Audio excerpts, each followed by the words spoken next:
Hello दोस्तों, मैं नीरज कुशवाहा आप सभी का स्वागत करता हूं आपके अपने YouTube channel Nalanda study point 24/7 पर।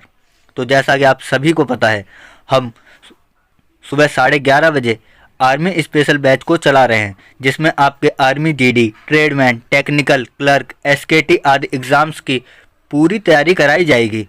इस सीरीज़ में हम पर डे सुबह 11:30 बजे 15 जीके और 15 साइंस के महत्वपूर्ण प्रश्नों को देखते हैं। तो आज के क्लास को शुरू करते हैं। तो देखते हैं पहला प्रश्न। दिल्ली स्थित महात्मा गांधी की समाधि का क्या नाम है? तो देखिए, इसका नाम है राजघाट। क्या नाम है? राजघाट। ठीक है, अब देखते हैं इसमें अगले प्रश्न को। भारत में पहली रेल कहां से कहां तक चली थी? तो देखिए, यह वर्तमान के मुंबई से ठाणे तक चली थी। कहां? वर्तमान के मुंबई से ठाणे तक। अब देखते हैं हम इसमें अगले प्रश्न को। भारत में पहली बार मेट्रो रेल सेवा किस नगर में आरंभ की गई थी? तो देखिए, यह कोलकाता में आरंभ की गई थी। कहां पर? कोलकाता में। अब देखते हैं हम इसमें अगले प्रश्न को। भारत में रेल का आरंभ किस सन में हुआ? तो देखिए, यह 1853 में हुआ था। कब? 1853 में। अब देखते हैं हम इसमें अगले प्रश्न को।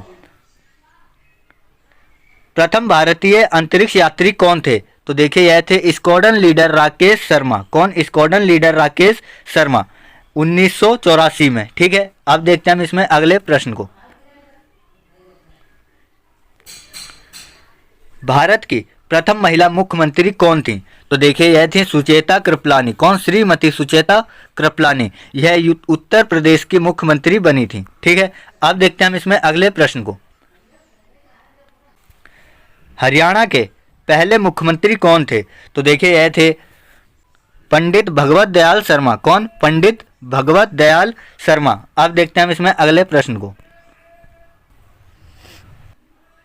संयुक्त राष्ट्र संघ की स्थापना कब हुई? तो देखिए, यह हुई थी 24 अक्टूबर सन 1945 को। कब? 24 अक्टूबर सन 1945 को। अब देखते हैं इसमें अगले प्रश्न को। संयुक्त राष्ट्र संघ का मुख्यालय कहाँ स्थित है? तो देखिए, यह न्यूयॉर्क में स्थित है। कहाँ? न्यूयॉर्क में। ठीक है, अब देखते हैं हम इसमें अगले प्रश्न को। संयुक्त राष्ट्र संघ के पहले महासचिव कौन थे? तो देखिए, यह थे त्रिवेदी। कौन? त्रिवेदी। ठीक है, त्रिवेदी। अब देखते हैं हम इसमें अगले प्रश्न को। इस समय संयुक्त राष्ट्र संघ में कितने सदस्य देश हैं? तो देखिए, यह है 193 सदस्य देश। कितने? 193 सदस्य देश, जिसमें दक्षिणी सूडान जो है वह 193वां देश बना है। कौन? दक्षिणी सूडान। ठीक है, अब देखते हैं हम इसमें अगले प्रश्न को। संयुक्त राष्ट्र संघ सुरक्षा परिषद के कितने देश सदस्य होते हैं? तो देखिए, इसके देश 15 सदस्य होते हैं। कितने? 15 देश इसके सदस्य होते हैं। अब देखते हैं हम इसमें अगले प्रश्न को। संयुक्त राष्ट्र संघ सुरक्षा परिषद के कितने देश स्थायी सदस्य होते हैं? तो देखिए, यह होते हैं 5 सदस्य। कौन? 5 देश स्थायी सदस्य होते हैं, और 10 जो होते हैं वह अस्थायी सदस्य होते हैं, जो प्रत्येक 2 वर्ष के बाद चुनाव करके लाए जाते हैं। अब देखते हैं हम इसमें अगले प्रश्न को। अंतर्राष्ट्रीय न्यायालय कहाँ स्थित है? तो देखिए, यह द हेग, हॉलैंड में स्थित है। कहाँ? हॉलैंड के द हेग में स्थित है। अब देखते हैं हम इसमें अगले प्रश्न को। संयुक्त राष्ट्र संघ के वर्तमान महासचिव कौन है? तो देखिए, यह है वान की मून। कौन? वान की मून वर्तमान महासचिव हैं। अब देखते हैं हम इसमें अगले प्रश्न को। संयुक्त महासभा में हिंदी में भाषण देने वाले भारतीय कौन थे? तो देखिए, यह थे अटल बिहारी वाजपेयी। कौन थे? अटल बिहारी वाजपेयी। ठीक है, अब देखते हैं हम इसमें अगले प्रश्न को। एक केश नली में जल की अपेक्षा एक तरल अधिक ऊंचाई तक चढ़ता है, इसका क्या कारण है?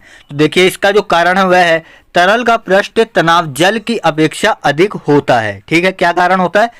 कि जल की अपेक्षा जो तरल का पृष्ठीय तनाव होता है वह अधिक होता है, जिसके कारण सारे कण एक दूसरे की ओर अधिक आकर्षित होते हैं और तरल अधिक ऊंचाई तक चढ़ता है।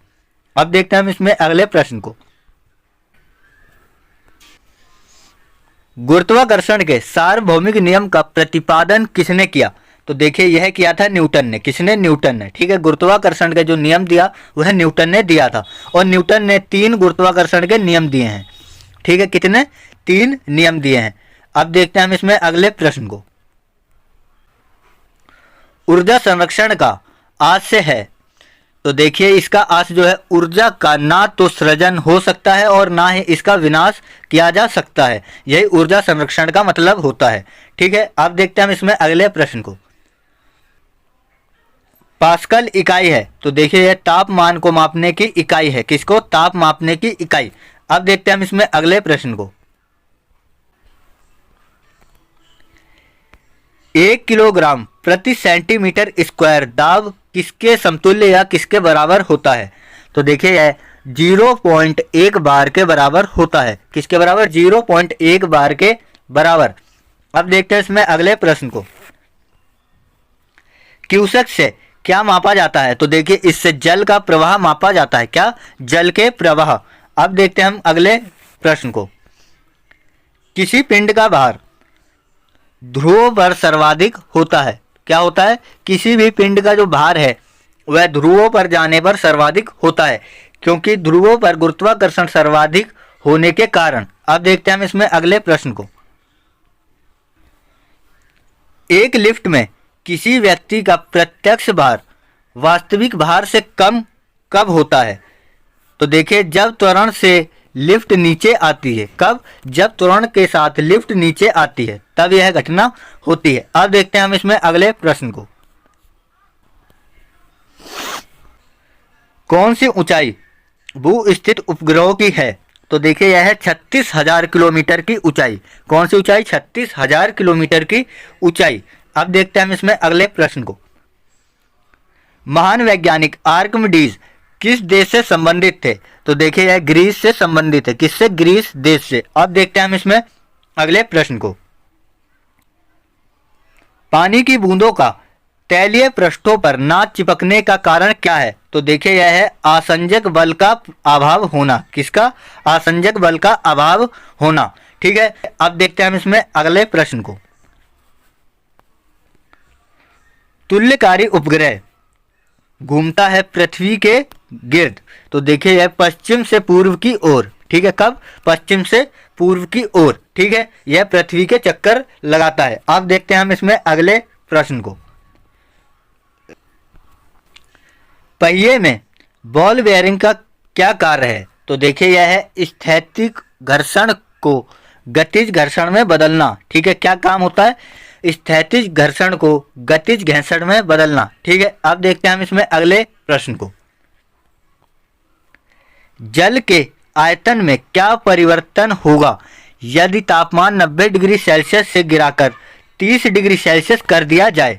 तो देखिए इसका आयतन पहले तो घटेगा और बाद में बढ़ जाएगा। क्या होगा? इसका आयतन पहले घटता है और बाद में बढ़ जाएगा। अब देखते हैं हम इसमें अगले प्रश्न को। एक झील में तैरने वाली इस्पात की नाव के लिए नाव द्वारा विस्थापित जल का भार कितना होगा? तो देखिए यह भार होगा नाव के द्वारा उस भाग के बराबर जो झील के नीचे स्थित है। जो नाव का भाग झील के नीचे स्थित है। ठीक है, अब देखते हैं हम इसमें अगले प्रश्न को। तो देखिए दोस्तों आज के हमारे 30 महत्वपूर्ण प्रश्न यहीं समाप्त होते हैं, जिसमें हमने 15 महत्वपूर्ण जीके और 15 महत्वपूर्ण साइंस के प्रश्नों को देखा। अगर आपको हमारा यह वीडियो अच्छा लगा है तो इसे लाइक जरूर करें। साथ ही साथ इसे अधिक से अधिक लोगों तक शेयर करें ताकि इसका लाभ अधिक से अधिक लोग उठा सकें। और साथ ही अपने सुझावों को हमें कमेंट करके ज़रूर बताएं। और इसके साथ साथ हमारे चैनल नालंदा स्टडी पॉइंट 24/7 को अभी सब्सक्राइब करें और साथ ही बेल आइकन को भी दबाएं ताकि हमारे पर डे वीडियो का सबसे पहला नोटिफिकेशन आप तक पहुंच सके।